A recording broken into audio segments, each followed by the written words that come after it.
It's about சினிமாவில் எந்த விடத்தில் நினச்சி பார்க்க போகிற முடியும் பார்த்தீங்கன்னா பிக் பாஸ் சீசன் 8ஓட இப்போது லைவ் ஸ்ட்ரீமிங்கில் வந்து பார்த்திங்கன்னா பிக் பாஸ் வீடு வந்து 2 கேங்காக வந்து பிரிஞ்சிருக்கு. மொத்தம் 10 பேர் இருக்காங்கல்ல. ஸோ ஒரு பக்கம் 5 பேர் வந்து நாங்கள் ஸ்ட்ராங் பிளேயர்ஸ் அப்படின்னு சொல்லி மஞ்சரி, ஜாக்லின், தீபக், முத்துக்குமரன், ஸோ இவங்க எல்லாருமே வந்து ஒரு பக்கம் வந்து இருக்காங்க. அதே மாதிரி இன்னொரு பக்கம் வந்து பார்த்திங்கன்னா பவித்ரா, சௌந்தர்யா, விஷால், அருண், ராணவ், ரயான் மட்டும் தனியாக உட்காந்துட்டு இருந்த வந்து பார்க்க முடிஞ்சுது இப்போ லைவில்.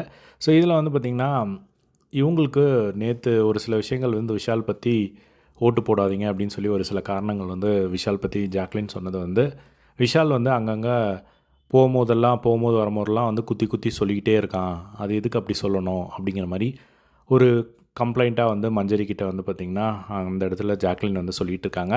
அப்படியே ஆப்போசிட் சைடில் இன்னொரு கேங் அவங்கெல்லாம் உட்காந்துட்டு வந்து பார்த்திங்கன்னா ஜாக்லின் பற்றி வந்து பேசிகிட்டு இருக்காங்க. இந்த மாதிரி ஜாக்லின் வந்து வேணுன்ட்டே இந்த மாதிரி வந்து சொல்லிவிட்டு நம்ம அதுக்கு ஒரு எக்ஸ்ப்ளனேஷன் கேட்டு அதை இன்னும் பெருசாக்கிட்டு இந்த மாதிரியான விஷயங்கள் வந்து பண்ணிகிட்டு இருப்பாங்க அப்படின்னு சொல்லி அதுக்கு வந்து பயங்கரமாக பேசிகிட்டு இருக்காங்க. அதில் சௌந்தர்யாவும் வந்து இவங்க எதுக்காக இங்கே வந்திருக்காங்க, ஸோ இவங்களுக்கு வந்து எதாக இருந்தாலும் வந்து கூட நிற்கணும்னு நினைக்கிறாங்க, ஃப்ரெண்ட்ஸாக இருந்தால் தப்பு பண்ணாலும் சொல்லக்கூடாதுன்னு நினைக்கிறாங்க அப்படின்னு சொல்லி அப்போல்லாம் சொல்லுவாங்கள்ல, அதே ஒரு விஷயத்த வந்து திரும்பவும் வந்து ஜாக்லின் மேலே வந்து இவங்களுக்கு ஒரு முரண்பாடு இருக்கிறத வந்து அவங்க விஷால்கிட்ட வந்து சொல்லிக்கிட்டு இருக்காங்க. அதே மாதிரி பவித்ரா என்ன சொல்கிறாங்க அப்படின்னா, இவங்க வந்து ஒரு மைண்டில் செட் பண்ணிட்டாங்க, இவங்க தான் ஸ்ட்ராங்கான ஒரு பிளேயர்ஸ், நாமெல்லாம் ஒன்றுமே இல்லை அப்படிங்கிற மாதிரி இவங்க வந்து பேசுகிறாங்க. ஸோ அதை வந்து நம்ம உடைக்கணும் அப்படின்னு சொல்லி இவங்க எல்லாருமே வந்து பேசிட்டு தான் வந்து பார்க்க முடிஞ்சுது.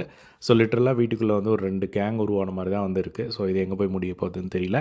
ஸோ இதை பற்றி உங்களோட ஒப்பீனியன் கமெண்ட் பாக்ஸில் ஷேர் பண்ணுங்கள். இதே மாதிரி எல்லா பிக் பாஸ் அப்படி தெரிஞ்சுக்க நம்மளோட சேனலை சப்ஸ்கிரைப் பண்ணி சப்போர்ட் பண்ணுங்கள். தேங்க்ஸ் ஃபார் வாட்சிங். பை.